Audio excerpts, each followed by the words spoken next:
Président Kaba, vous venez de rencontrer le secrétaire général des Nations Unies, le nouveau secrétaire général élu il n'y a pas longtemps, dans le cadre de votre rôle de président de l'Assemblée des partis au statut de Rome. Donc vous pouvez nous résumer un peu la substance de ce qui s'est dit? Je voulais d'abord remercier M. Antonio Guterres, nouveau secrétaire général des Nations Unies, qui a remplacé Ban Ki-moon, qui a bien voulu m'accorder cette audience. L'audience s'est passée dans de bonnes conditions. Nous avons eu des discussions franches, ouvertes, sur l'ensemble des questions qui préoccupent à la fois les Nations Unies, qui ont besoin de paix à travers le monde, de développement durable et de respect des droits humains. Mais la question centrale, c'était la Cour pénale internationale. À ma qualité de président de l'Assemblée des États partis au statut de Rome de la Cour pénale internationale, nous devions discuter des préoccupations de certains nombre d'États, notamment de l'Afrique. Il y a une tension évidente qui s'était installée entre l'Afrique et la Cour pénale internationale et qui avait même conduit un certain nombre d'États à se retirer. Le Burundi, l'Afrique du Sud, la Gambie. Aujourd'hui, nous nous félicitons de constater que la Gambie est revenue donc, au sein de la Cour pénale internationale et avec la décision qui a été prise par la justice sud-africaine, l'Afrique du Sud aussi reste membre de la Cour pénale internationale. Nous encourageons tous les États à rester au sein de la Cour pénale internationale et ceux qui y sont de continuer à travailler de manière à ce que la Cour ait un soutien politique et diplomatique, parce que l'objectif fondamental, c'est la lutte contre l'impunité, mais aussi la prévention des crimes et de masse qui sont de nature à déstabiliser nos États et à créer une instabilité qui est de nature à conduire à une violation massive des droits. Le secrétaire général a montré une très grande ouverture sur l'ensemble de ces questions. Et nous avons pu échanger, et je pense que nous sommes sur la même fréquence, sur la compréhension des problèmes et des préoccupations légitimes de l'Afrique, qui aurait aimé que la perception, ou du moins l'appréciation qu'ils ont de la Cour pénale internationale, qui apparaît être une cour sélective, discriminatoire, puisse apparaître beaucoup plus comme une justice beaucoup plus équitable et impartiale. Justement, sur ce point-là, on a l'impression que la Cour n'agit qu'en Afrique. Est-ce que c'est le cas? Il faudrait dire que, évidemment, tous les premiers cas sont des cas qui sont africains, tout en précisant que c'est l'Afrique qui a déféré l'ensemble de ces situations devant la Cour pénale internationale. Et que ce soit les cas de Thomas Lubanga, de Joseph Kony, de Jean-Pierre Mbemba et donc de Gbagbo, ce sont des situations qui ont été déférées par des États africains, à part le cas du Soudan. Mais ce qui est important de retenir, c'est qu'il faudrait qu'il y ait des poursuites dans d'autres régions du monde. Et cela a commencé avec la situation au niveau de la Géorgie, au niveau de l'Ukraine, au niveau de la Colombie, l'Afghanistan. C'est de nouveaux chantiers qui me permettent de dire que cette justice n'est pas centrée sur l'Afrique seulement. Elle est une justice ouverte. Elle s'occupe de tous les ressortissants qui sont impliqués dans les crimes graves, qui mettent en cause la paix et la stabilité du monde, particulièrement les crimes qui relèvent de la compétence de la Cour pénale internationale, les crimes de guerre, les crimes de génocide, les crimes de guerre, les crimes contre l'humanité, les génocides et les crimes d'agression. Mais est-ce que la Cour, c'est l'ultime recours, ou bien la Cour s'autosaisit, ou bien à quel niveau la Cour intervient? C'est quand les Africains, les États ne sont pas à même de sujet, ou bien il y a d'autres situations? Je pense que c'est une très bonne question pertinente et qui nous permet de préciser que la Cour pénale internationale est une juridiction d'ultime recours. Si tous les États jugeaient les crimes auxquels ils ont à faire face, la Cour pénale internationale n'aurait pas de travail. Elle aurait en tout cas beaucoup moins de travail. Cela signifie que c'est la complémentarité.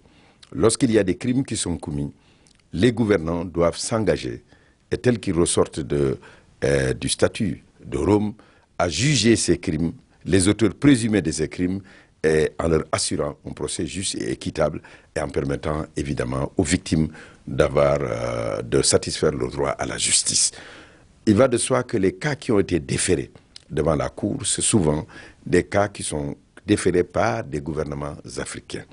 Et en se fondant sur l'article 17 du statut de Rome, qui permet de dire lorsqu'il y a une incapacité ou il y a une volonté de ne pas juger, en ce moment la Cour peut être donc poursuivie.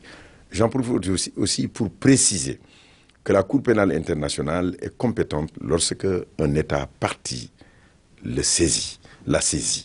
Et il en est de même lorsque le procureur de la République peut être amené, au regard de la gravité de certaines situations, de pouvoir donc s'autosaisir. Comme il en est aussi de même lorsque le Conseil de sécurité, sur la base donc du chapitre 7, qui lui permet de veiller à la paix et à la sécurité internationale, alors comme c'est arrivé dans le cas du Soudan, donc de saisir la Cour pénale internationale de manière à ce que l'affaire puisse être traitée et jugée devant cette juridiction. Vous parlez tout à l'heure de suspicion aussi. Est-ce que vous ne pensez pas que beaucoup d'Africains pensent que c'est dans le même système, comme le FMI, comme les autres institutions, où l'Afrique est absente et on décide à sa place? Est-ce que vous pensez que la Cour n'est pas victime de ce sentiment général? Oui, il faudrait dire qu'il y a une situation de malaise.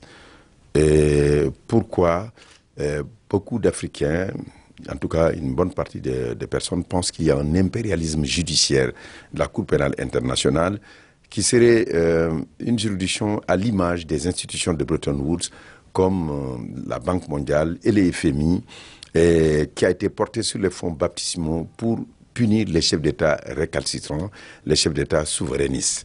Alors ce sentiment est partagé évidemment par une catégorie d'opinion qui tend de plus en plus à contester la Cour pénale internationale. Alors le faisant, elle met en cause la gouvernance mondiale, une gouvernance mondiale héritée des accords de Yalta. Ces accords de Yalta mettent évidemment en avant les vainqueurs de la Deuxième Guerre mondiale qui disposent d'un droit de veto.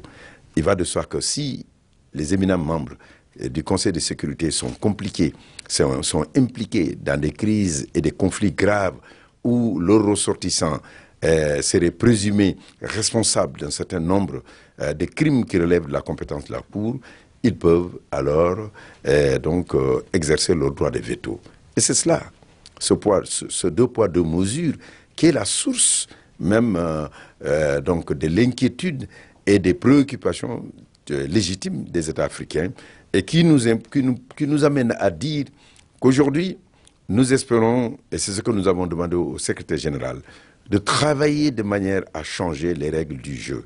Une réforme qui permettrait à l'Afrique, dont on traite les questions et qui est absent, qui est totalement absente des débats qui sont là. L'Afrique serait un enfant dont on traite les questions graves sans qu'elles soient impliquées directement dans leur résolution, dans la résolution des solutions.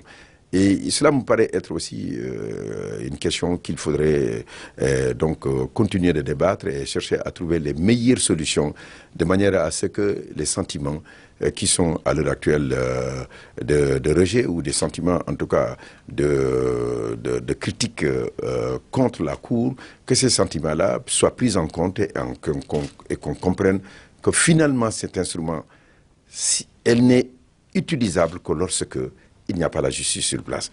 Mais au nom des droits des victimes, on est tenu de défendre et aussi de soutenir la Cour pénale internationale pour que ce droit des victimes aussi soit respecté. Mais s'il y a la justice sur place, la Cour pourra connaître un dépérissement. Peut-être une dernière question. Il y en a qui disent également qu'à cause des menaces sur les chefs d'État et ceux qui sont au pouvoir, ça complique souvent les négociations de paix en cas de fin de crise. Oui, c'est un des aspects où l'on met en compétition la paix et la justice. Est-ce qu'il y a une compatibilité entre paix et justice? Mais peut-on construire la paix sur l'injustice? Et nous disons tout simplement que la paix est une dimension fondamentale de la justice. Si elle n'est pas la panacée, elle est importante à cultiver. Parce que la paix sans la justice, et il va de soi que les mêmes causes produisant les mêmes effets, on a toutes les chances de revoir alors la même crise exploser avec des conditions peut-être beaucoup plus violentes. C'est la raison pour laquelle il faudrait continuellement, en cherchant les solutions, dire aussi qu'il y aura la place de la justice. Il faudrait essayer de régler les causes profondes qui sont à l'origine des conflits.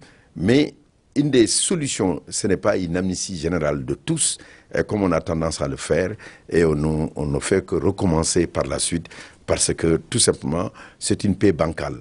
Alors, une paix qui n'est pas assise sur les valeurs fondamentales de justice et de respect des droits des victimes, a toutes les chances de ne pas pouvoir s'enraciner davantage. Donc, il faut espérer que paix et justice se conjuguent ensemble pour une meilleure protection des droits et puis aussi une construction d'une démocratie fondée sur le respect des droits fondamentaux des citoyens.